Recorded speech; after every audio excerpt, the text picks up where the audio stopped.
Hello friends, welcome to our channel फंटानी action. दोस्तों, मेरा नाम अली हैदर है। मेरा नाम वक्कार है।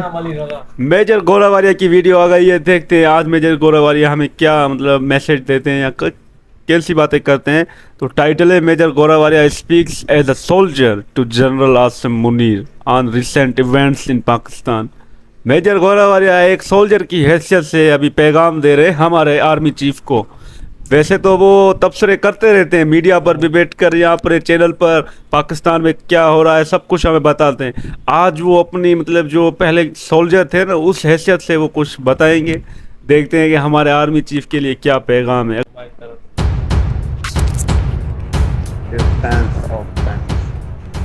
जय हिंद दोस्तों, मैं हूं मेजर गोरावारिया और आप देख रहे हैं डिफेंस ऑफ ऑफेंस। वीडियो को लाइक करिए, इस चैनल को सब्सक्राइब करिए, बेल आइकन दबाना चैनल है मेजर डिफेंस। जय। मैं आज general Asim Munir, chief of army staff of the Pakistani army से मुखातिब हूं और जनरल साहब, मैं आपसे कुछ बातें करना चाहता हूं।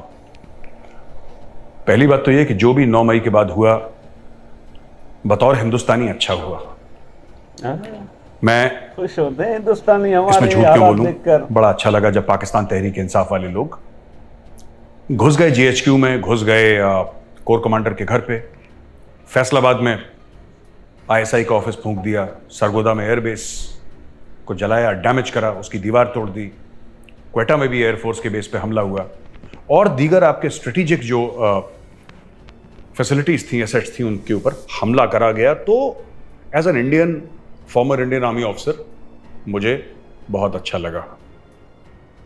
4 जंगें हुई हैं आपकी और हमारी, 1947-48, 1965, 1971 और 1999 कारगिल।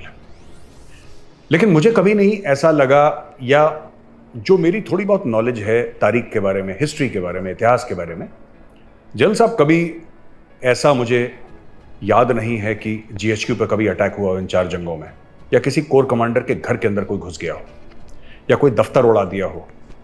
एयरबेस के ऊपर अटैक जरूर हुआ होगा, आपने हमारे एयरबेस के ऊपर करा, हमने आपके एयरबेस के ऊपर करा, लेकिन किसी के घर के अंदर घुसना और रैंसैकिंग ऑफ द हाउस, मुझे नहीं लगता कि ऐसे 4 जंगों में हुआ है। इमरान खान ने वो कर दिखाया जो वेरी ऑनेस्टली सर, मैं कभी सपने में भी नहीं सोच सकता था जो इमरान खान ने कर दिया। कोई तवज्जो नहीं कर सकता ऐसी कि अगर आप अटेंशन दें इस पे, अगर आप तवज्जो दें इस चीज पे, कोई इतनी तवज्जो, अगर आप इन द सेंस दैट, आप ये देखिए ना, करा क्या इमरान खान ने, हुआ क्या। और मैं चाहूंगा आपका अटेंशन इधर, आप ये देखिए कि इमरान खान को अरेस्ट किया जाता है। जो मॉब होता है, जो भीड़ होती है, जो बहुत गुस्से में रहती है, जो चाहती है कि हमारे लीडर को पकड़ा है आपने, वो हमारी रेड लाइन है, हम आग लगा देंगे, वो सड़क चलती गाड़ियों पे आग लगाती है, वो दुकानों पे आग लगाती है, वो ऐसी मास। भारत में भी ऐसा हो चुका है, ऐसी बात नहीं है कि पाकिस्तान, हाँ, भारत में ये सब नहीं हुआ कि किसी कोर कमांडर के घर में घुस गए, ये सब नहीं होता यहाँ पे हमारे, या किसी मिनिस्टर के यहाँ घुस गए, आपके प्राइम मिनिस्टर का घर जला दिया वहां पे, तो ऐसा सब नहीं होता है भारत में, कभी नहीं हुआ आज तक। लेकिन हाँ, ये बात जरूर है कि भारत में भी ऐसे दंगे फसाद हुए, दंगे फसाद होते हैं, नेचुरल दंगे फसाद होते हैं जनरल साहब।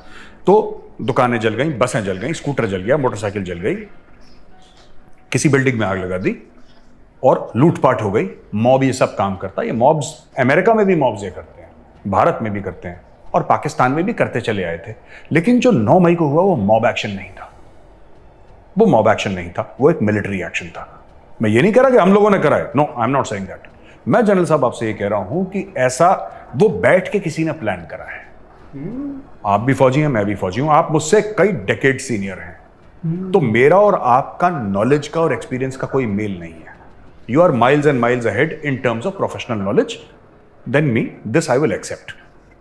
लेकिन जनरल साहब, मैं आपको एक बात बताना चाहता हूं, खुद सोचिए, हम लोगों को फौज में सिखाते क्या है, राइट? आइडेंटिफिकेशन ऑफ टारगेट्स होती है, और जब भी टारगेट होता है, आईएफएफ होता है sir, IFF, identification of friend and foe. IFF होता है कि सामने वाला दोस्त है, दुश्मन। कॉमन है आपके और हमारी teaching. We are both descended from the British Indian army. Who identified these targets? Who had the military knowledge to identify these targets? आप जरा इसके ऊपर सोचिएगा कि ये बात ये नहीं कि इसने साजिश करी उसने साजिश करी, वो साजिश वाजिश जिसने करी वो आप लोग कोर्ट ऑफ इंक्वायरी करेंगे, जनरल कोर्ट मार्शल बैठेगा, फिर आपको जो करना है करिएगा, वो आपका जो जैक ब्रांच है वो करेगी जो भी उसको करना है। And I am sure you have already pass the directions and it is well in progress.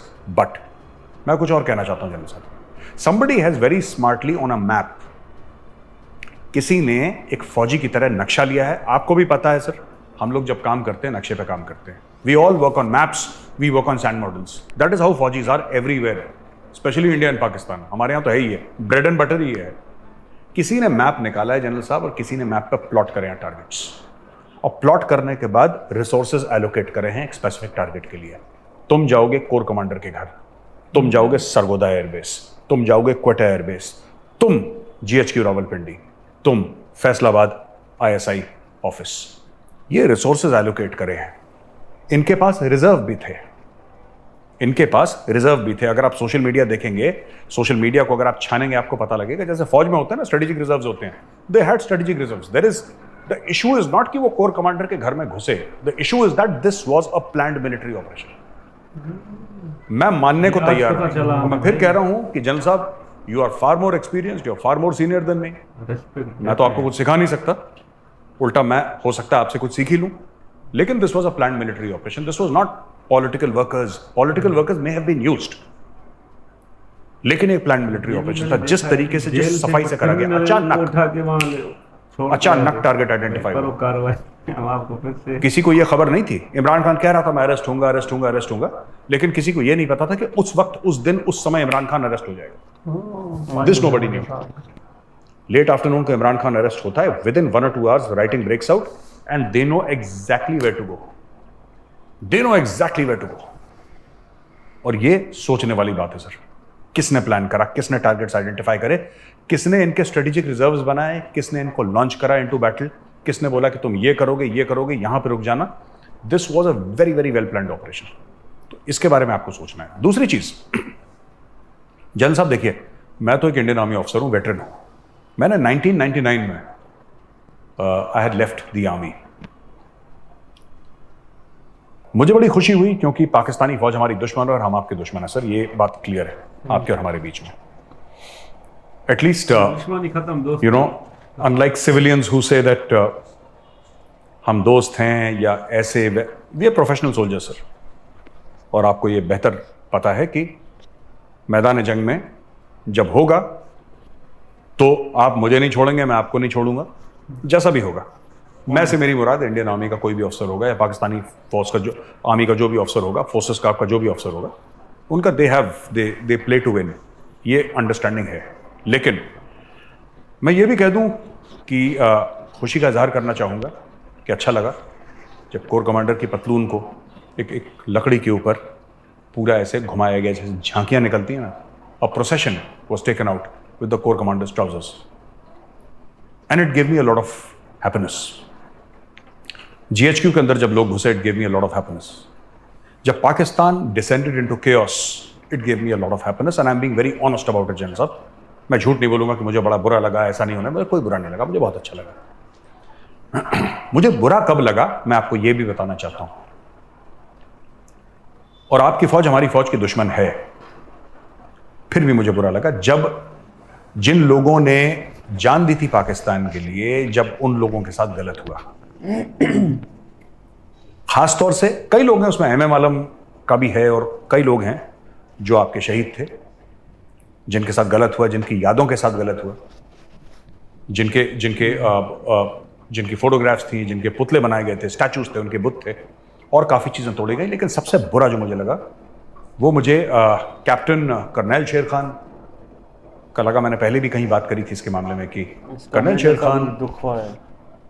वो नाम पे खरा उतरा, यंगस्टर, पर वो नाम पे खरा उतरा ना। उसके माँ बाप ने उसका नाम शेर खान रखा था और गलत नहीं रखा था, उसका नाम उसका ठीक रखा था। He fought alone, he fought against the Indian army, हमारी फौज के खिलाफ लड़ा। लेकिन हम कैप्टन कर्नल शेर खान को सैल्यूट करते हैं। हम इसलिए सैल्यूट करते हैं क्योंकि उसका नाम ठीक है, उसके माँ बाप ने नाम ठीक दिया, शेर खान नाम दिया ना, बिल्कुल ठीक नाम दिया। वो लड़ा भी शेर की तरह और लड़ते लड़ते अपने मुल्क पे शहीद हो गया। कारगिल सही था, गलत था, परवेज मुशर्रफ साहब को कारगिल करनी चाहिए थी, नहीं करनी चाहिए थी, वो कैप्टन शेर खान की प्रॉब्लम नहीं है, दैट इज नॉट हिज और वॉज नेवर हिज प्रॉब्लम कि क्यों करा पाकिस्तान ने, ठीक करा गलत करा। हम लोग कहते हैं ना, we quote charge of the light brigade, ours not to reason why, ours just to do and die. फौजी का काम यह है नहीं कि ऐसा क्यों हुआ, चलो मैं इसको एनालाइज करता हूं। एनालिसिस हमारा काम नहीं है सर, हमारा काम है हुक्म मिला है, अगर ऊपर से हुक्म आ गया तो ठीक है सर, राइफल निकाली, ऊपर बैनर चढ़ाया and you charge. Either you kill the enemy or the enemy kills you. And victory is decided one way or the other. That is the teaching of the Pakistan Army and that is the teaching of the Indian Army too. लेकिन मुझे खराब लगा जब captain colonel शेर खान के साथ ऐसी चीज करी। किसी भी शहीद के साथ ऐसा नहीं करना, चाहे वो पाकिस्तान का शहीद भारत के साथ लड़ते लड़ते शहीद हो। It does not matter who the enemy is. The enemy could very well be India. शहीद की इज्जत बनती है, It could very well be my country. उससे कोई फर्क नहीं पड़ता। ये बात मेजर साहब ने बहुत अच्छी बोली। जो मुल्क अपने शहीदों की इज्जत नहीं कर सकता, there is something wrong in that country. और आपको ये सोचना पड़ेगा कि कहां पे आप चले गए कि एक सियासतदान के दीवानेपन में लोग इतने पागल हो गए, इतने पागल हो गए कि यहां तक मुझे समझ में आता है कि कोर कमांडर के घर में घुस गए, which was a failure anyway. ऐसा नहीं होना चाहिए था, लेकिन that is not my problem. और मैं फिर बोल रहा हूं आपसे, मुझे अच्छा लगा, मुझे अच्छा लगा, लेकिन मुझे ये बहुत बुरा लगा। It really hurt me as a soldier when they disrespected, disregarded the memory of the fallen. ये किसी भी मुल्क में अलाउड नहीं है सर। मैं तो ऐसी फौज से हूं जिसने पाकिस्तानी सोल्जर्स को खुद सुपुर्द खाक करा है, नमाज जनाजा पढ़ा गया है। हमारे जो इंडियन आर्मी के मौलवी साहिबान थे, उन लोगों ने नमाज पढ़ी है और नमाज अदा करी है उनके लिए, और उनको दफनाया है कारगिल में। कितने 100 पाकिस्तानी फौजी अभी भी दफनाए गए हैं कारगिल की पहाड़ियों में, उनकी कब्रें हैं वहां पे इंडिया के अंदर। This we have done, I belong to that army and we are very very proud of that tradition sir, very proud of that tradition कि एक बार इंसान खत्म, दुश्मनी खत्म सर। लेकिन कहीं ना कहीं आपको ये सोचना पड़ेगा ऐसा हुआ क्यों, किस तरीके से ऐसा हो गया कि इमरान खान की मोहब्बत में लोग ऐसे जुनूनी हो गए, ऐसे पागल हो गए, and like piranhas they attack their own martyrs. देखिए ये मामला जो है ना जनरल साहब, ये मामला सेटल डाउन हो जाएगा। आपने पाकिस्तान तहरीक इंसाफ लगभग तोड़ दी है, इमरान खान की कमर लगभग टूट चुकी है। इमरान खान पॉलिटिक्स में कल रहेगा नहीं रहेगा, पीटीआई रहेगी नहीं रहेगी, मुझे नहीं पता, इन सब सवालों के जवाब मेरे पास है नहीं। लेकिन कहीं ना कहीं 9 और 10 मई को the soul of Pakistan was torn apart by these people, the soul was torn apart. और मुझे 1 मिनट का गम नहीं है कि सरगोदा के एयरबेस में घुस गए, मेरे लिए बहुत बड़ा खुशी का मामला है। घुस गए, अच्छा था, फूंक देते आपके सारे फाइटर जेट्स, आपका पूरा क्वेटा का एयरबेस फूंक देते, बिल्कुल आग लगा देते। आप पारा में भी घुसना था इनको, आप पारा में भी आग लगानी थी आईएसआई हेडक्वार्टर्स को। लेकिन सर अब शहीदों की तस्वीरों को पैरों के तले रौंदना और अपने बूट से शहीदों के चेहरों पे मारना, उस कांच को तोड़ना जिसमें फोटोग्राफ अंदर है, और उनके कैसे जानवर पाल रखे हैं सर आपने। It was shocking. मतलब I as an Indian army soldier, I felt so bad that ये तुम लोग कर क्या रहे हो यार, क्या कर रहे हो तुम लोग, what are you doing to your country. बाकी सब ठीक है सर, बाकी सब सरगोदा वरगोदा ये सब अपने को क्या लेने देना सर। जीएचक्यू आग लगाए आप लोग, जीएचक्यू में आपका जीएचक्यू है, I don't care. Anyway coming back to the next thing, general साहब देखिए, you have asserted control over Pakistan finally. और यही बात मैं दिल्ली वालों से भी कह रहा था, जितने भी हमारे ये जो खान मार्केट गैंग हो, लुटियंस मीडिया है ना, कि इमरान खान ने पाकिस्तानी फौज की आंखों में आंखें डाल के देखा और पाकिस्तानी फौज ने अपनी आंखें बंद कर ली और इमरान खान से डर गया। मैं इनको डे 1 से कह रहा था कि पाकिस्तानी आर्मी ने अभी बैटिंग करनी शुरू भी नहीं करी है, अभी तो ब्रेक हुई है, अभी तो इमरान खान ने बैटिंग करी है, अभी तो पाकिस्तानी फौज आएगी और वो बैटिंग करेगी। अभी वो पैड्स पहनेगी, ग्लव्स पहनेगी, हेलमेट पहनेगी, गार्ड वार्ड पहनेगी, फिर गार्ड लेगी विकेट के सामने, फिर बल्लेबाजी करना शुरू करेगी। And sir I must, you have kept your track record spotless. I must congratulate you general Munir. आपने अपना ट्रैक रिकॉर्ड स्पॉटलेस करा है. कोई भी ऐसी जंग जो पाकिस्तानी फौज और पाकिस्तानी आवाम के बीच में हुई है, वो पाकिस्तानी फौज कभी नहीं हारी. And for that I congratulate you sir. ठोक दिया आपने पाकिस्तान तहरीक इंसाफ को, जो कि होना था, जो कि होना था. आपकी तारीख ऐसी है कि आप लोग खुद क्रिएट करते हैं, ये खुद क्रिएट करते हैं. जुल्फिकार भुट्टो जैसे क्रिएट करते हैं, जो कि फिर आप ही की पीठ में खंजर घोंप देते हैं. ठीक है. आप नवाज शरीफ क्रिएट करते हैं, जो आपके खिलाफ खड़ा हो जाता है. आप इमरान खान क्रिएट करते हैं, जो आपके खिलाफ. आपको सोचना पड़ेगा कि आपकी हर पॉलिटिकल एक्सपेरिमेंट फेल क्यों होती है. आपकी जो छोटी मोटी पॉलिटिकल एक्सपेरिमेंट्स है ना सर, जो सक्सेसफुल हैं, वो काफ लीग टाइप की, ये सब जो रेसगारी टाइप की हैं, चिल्लड़ फिल्लड़, वो ठीक है, that's okay. But on the larger scale, at the national level, आपकी कोई भी फौजी एक्सपेरिमेंट जो पॉलिटिकल थी, वो कभी सक्सेसफुल. नॉट दैट कि आपके मिलिट्री को बहुत सक्सेस मिला है मिलिट्री एक्सपेरिमेंट्स में, ऐसा भी नहीं है, लेकिन पॉलिटिकल एक्सपेरिमेंट्स आपकी फेल हुई है सर.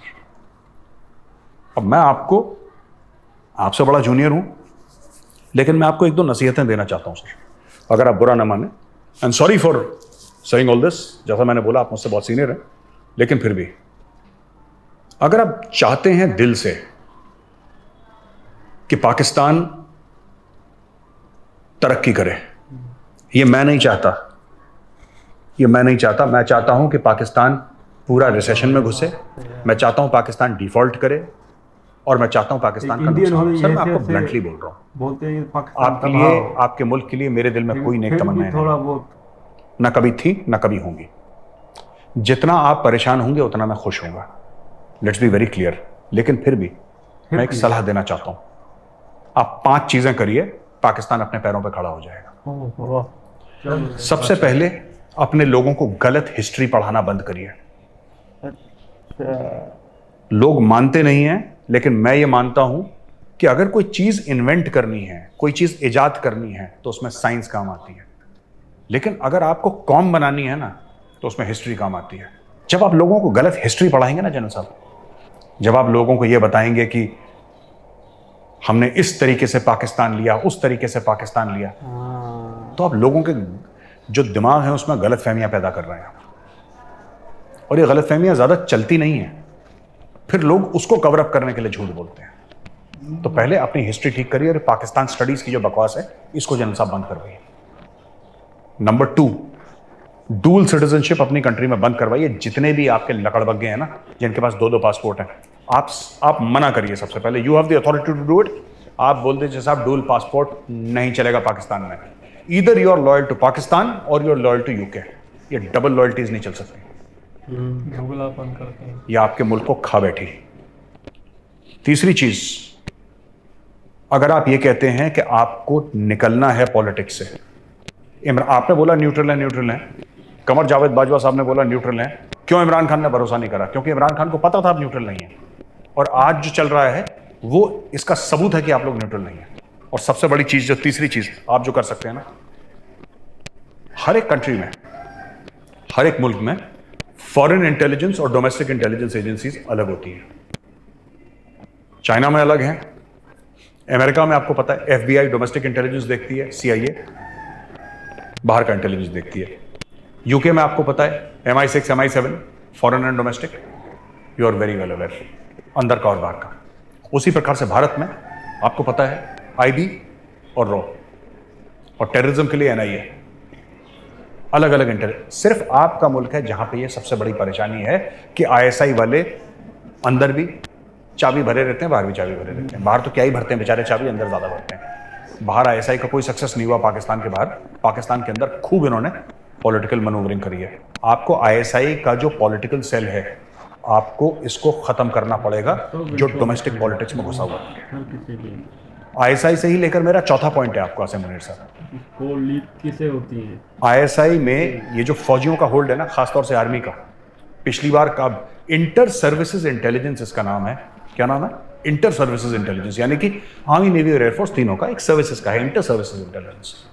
आप ये बता दीजिए पिछला DG ISI नेवी का कब बना था या एयरफोर्स का कब बना था? जरा हमारे भी इल्म में इजाफा हो जाए, आप अगर हमें समझाएं तो. Sir this is army controlled, there should be civilians inside. सारे पाकिस्तानियों को झूठ बोल रखा है कि नंबर 1 एजेंसी है वर्ल्ड की, नंबर 1। टीटीपी वाले कहाँ हमला करते हैं इनको तो पता नहीं लगता आपके लड़कों को। अब आप देखो खाने वाले में क्या हो गया, टीटीपी वाले आए और आपके आईएसआई वालों को ठोक के चले गए। दुनिया की नंबर 1 एजेंसी है। कैसी नंबर 1 एजेंसी है जिसको कुछ पता ही नहीं लगता? कैसी नंबर 1 एजेंसी है जो अपने लोगों को नहीं बचा पाती? कैसी नंबर 1 एजेंसी है? शोएब अख्तर जैसे बड़े बड़े आपके सुपरस्टार्स हैं, वो कसम खाते हैं टेलीविजन पे कि आईएसआई दुनिया की नंबर 1 एजेंसी है। कैसे हो गई नंबर 1 एजेंसी? क्यों इन पाकिस्तानियों को झूठ आपने खिला रखा है? ये सब झूठ का चूरन खिला रखा है कि नंबर 1 है। कोई कंपटीशन हुई थी सर इंटेलिजेंस एजेंसीज की, जिसका रिजल्ट आया था, जिसमें बोला था आईएसआई नंबर 1 है, ये नंबर 2 है, फलाना नंबर 3 है, फलाना नंबर 4 है? अगर है तो हमें दिखाइए।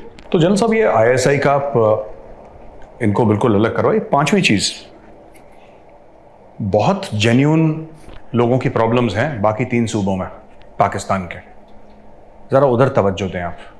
बहुत जेन्युइन उनके ग्रीवेंसेस हैं।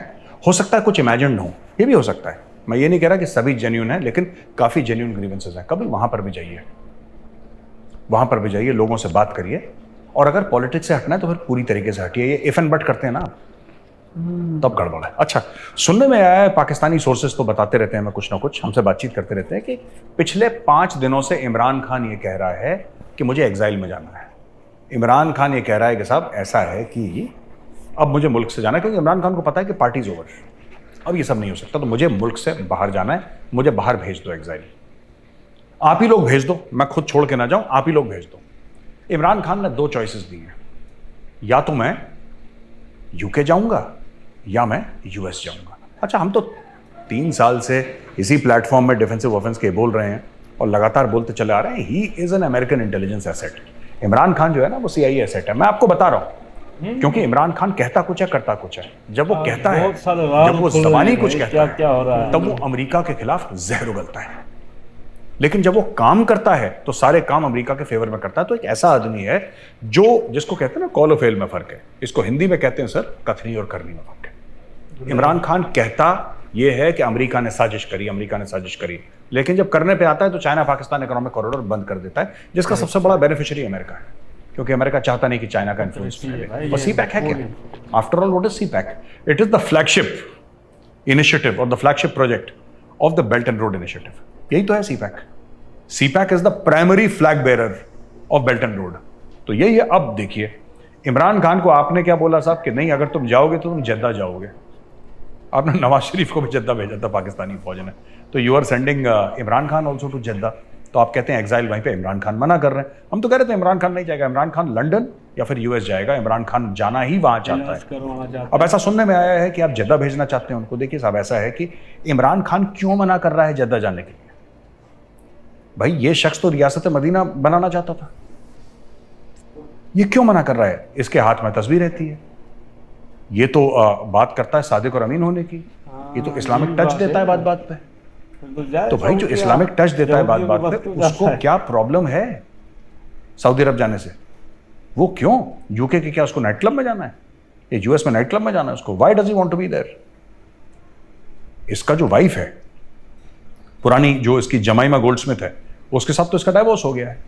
अगर इसके बच्चे, अगर जो उसके 2 लड़के हैं, आई थिंक इब्राहिम एक का नाम है और दूसरे का नाम कासिम है, और सुलेमान, कासिम और सुलेमान है, तो कासिम और सुलेमान अगर वो बच्चे पाकिस्तान में आके से मिल सकते हैं तो जद्दा में भी आके मिल सकते हैं। क्या दिक्कत है? जद्दा से यूके की फ्लाइट नहीं है क्या?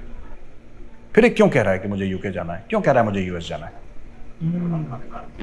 सही बात है। इमरान खान को भाई साहब ये शक है कि कहीं उन्होंने मुझे वो जहरीली इंजेक्शन ना दे दी हो, तो इसका इलाज अभी वहाँ पर ही हो सकता है ना, क्योंकि यूएस और यूके यही 2 मुल्क हैं जहाँ पर अच्छा इलाज होगा इमरान खान का भी। बाकी सऊदीया तो वो पता नहीं क्यों नहीं जाना चाहते।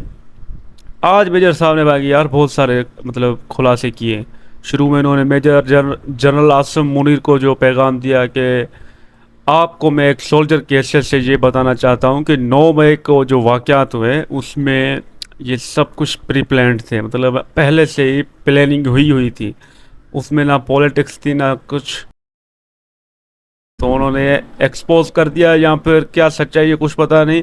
बाकी आज मेजर साहब ने ये हमें क्लियर कर दिया कि उस दिन ये सारा कुछ पहले से ही हुआ था। जिस तरह इमरान खान को मतलब जेल में डाल दिया और उसी वक्त मतलब ये सारा कुछ दंगे फसाद होने स्टार्ट हो गए थे। आज इन्होंने ऐसी ऐसी बातें बोलती हैं कि हम खुद हैरान हैं कि यार जी क्या हो रहा है। तो भाई साहब हमारे लिए तो ये दिन ब दिन और भी उलझता जा रहा है सारा कुछ, हम खुद समझ नहीं पा रहे हैं कि आखिर चल क्या रहा है। मेजर गोरावालिया एक तरफ चाहते हैं कि पाकिस्तान तरक्की करे, खुद हमें तरीके बताते हैं 5-5, और फिर ही बोलते हैं कि मुझे खुशी होती है, मैं तो दुश्मनी मानूंगा, दोस्ती नहीं करूंगा, चाहे डिफ़ॉल्ट हो जाए, तबाह हो जाए, कर्नल के घर में घुस जाएं, ये कर लें। एक तरफ मेजर साहब भी वो गुलेल वाला ऐसा कर रहे हैं, खुद बोलते हैं इमरान खान को, लेकिन अपनी तरफ भी मेजर साहब आप देखें ना, एक तरफ आप हमारे लिए अच्छा भी बोलते हो और दूसरी तरफ आप बोलते हो कि तबाह हो जाए, हम खुश होंगे एक इंडियन की हैसियत से। पता नहीं आप भी क्या चीज़ है मेजर साहब, क्या बोलूँ मैं। मेजर साहब ने एक बात बताई तो उसको दुख हुआ कैप्टन शेर खान का। ये तो बिल्कुल अच्छी बात। तो उसने बोला पाकिस्तान ने अवाम ने उनकी जो यादें थी, शहीदों की तस्वीरें तोड़ दी, तो उसको अफसोस हुआ। अफसोस तो हमें भी हुआ है, तो चाहे वो हिंदुस्तान की आर्मी हो, चाहे वो पाकिस्तान की हो, चाहे जहाँ की भी हो, शहीदों की रिस्पेक्ट होनी चाहिए, उनकी यादें हैं उनको तोड़ना नहीं चाहिए। तो ये जो पाकिस्तानी जो अवाम ने ये काम किया है ना, बड़ा हमें भी दुख हुआ है। तो हमारी जो पाकिस्तान की जो आर्मी है ना, तो वो क्या करे, अपनी बंदों के ऊपर गोलियां चलाए, ऐसा नहीं है। तो वो अपने ही बंदों को समझा रही है, भाई ऐसा नहीं करो, अपनी मुल्क को मत नुकसान दो। तो इमरान खान ने जब खुद जेल में जा रहा था, उसको इतना चिल्ला रहा था, भाई मुझे पकड़ रहे हैं, तो अंदर से वो नहीं बता सकते, तो भाई कुछ भी नहीं करना, अमन से रहना। आप खुद पर आई तो चिल्लाता है, जब पाकिस्तान के ऊपर आई तो मुझे पता नहीं था, मैं अंदर था। वो भी दोगला ही है। वो तरीका गलत था ना पकड़ने का, भाई घसीट के लेके जा रहे, तभी तो लोग भाई वो चूरन देता है इमरान खान, वो पाकिस्तान का अच्छा थोड़ी है। 5 साल से वो हमें चूरन दे रहा है, इसने कौन सा काम किया हुआ है पाकिस्तान में, बताओ। देखो ना, वो इसको ऐसे पकड़ के लेके घसीट के लेके गए, तो आवाम तो भाई गुस्सा करेंगे। जितने लोग प्यार करते हैं भाई, कुछ तो होंगे ना प्यार करने वाले, भाई मोहब्बत भाई प्यार करने वाले तो अपनी ही आर्मी के ऊपर चढ़ जाए यार। कौन सा इंसानियत है, ऊपर कौन चढ़ा है भाई? वो ये तो देखा नहीं, कर्नल मेजर साहब ने बोला तो 5 जगहों पर गया, कोयटा में फूंक लिया उन लोगों ने, लाहौर में, फैसलाबाद में, रावलपिंडी में। ना मेजर साहब ने क्लियर कर दिया, हमें भी नहीं पता था, बस मेजर साहब ने भाई पक्की रिपोर्ट दे दी है भाई। ये नहीं, तो जब वो खुद जेल में जाता है तो चिल्लाता है, तो भाई मुझे पकड़ रहे हैं। तो बाकी जो नहीं यार, ये मेजर साहब ने ये जो हमें 5 तरीके भी दिए हैं भाई हमारे लिए, पैगाम में कि ये इस पर आप काम करो तो आपका कुछ हो सकता है, वरना भाई 2030 तक आपका क्या होगा हमें पता ही नहीं है आपका क्या। भाई हमें जो लीडर चाहिए ना, वो ही हमें पुराने लीडर है ना, नवाब शरीफ, जलदारी वाले, वो ही अच्छे हैं। ये तो दोगलापन है ये खान साहब। भाई कहाँ बनाएगा ये रियासत मदीना, ये उनका नाम लेकर वो खा रहा है।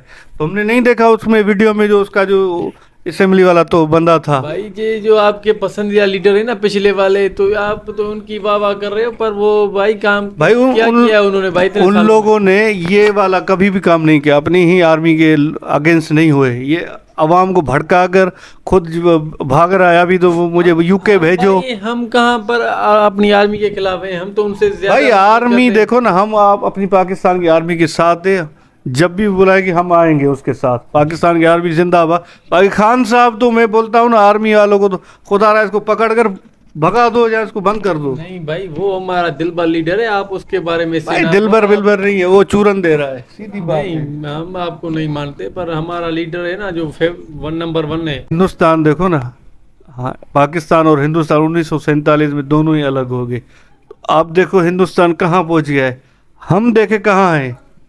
भाई ये हमारी खुद की करतूतें हैं ना, तो हम इसलिए पीछे हमारी हमारी मेजर साहब ने जो पॉइंट आपने बताई ना, ये बोला कि हमारे वाली जो एजेंसियां हैं जहाँ आर्मी कुछ वो इंटरफेयर नहीं करते, लेकिन हमारे यहाँ इंटरफेयर होता है। यार वो हमें पता नहीं, इतनी नॉलेज हमें नहीं है इस चीज़ की, तो हम ऐसी बात नहीं बोल सकते। आपको मेजर साहब ने प्रूफ दिए ना भाई मेजर साहब की तो बातें वो हिंदुस्तान में प्रूफ दे रहे हैं, हम तो पाकिस्तान में, हम क्यों साहब की करें। बातों पर हम कुछ ऐसा वैसा बोल दें तो यार ये नहीं ठीक भाई होगा। ऐसा नहीं, बस हम ये चाहते हैं तो हमारा जो पाकिस्तान है ना वो तरक्की करे।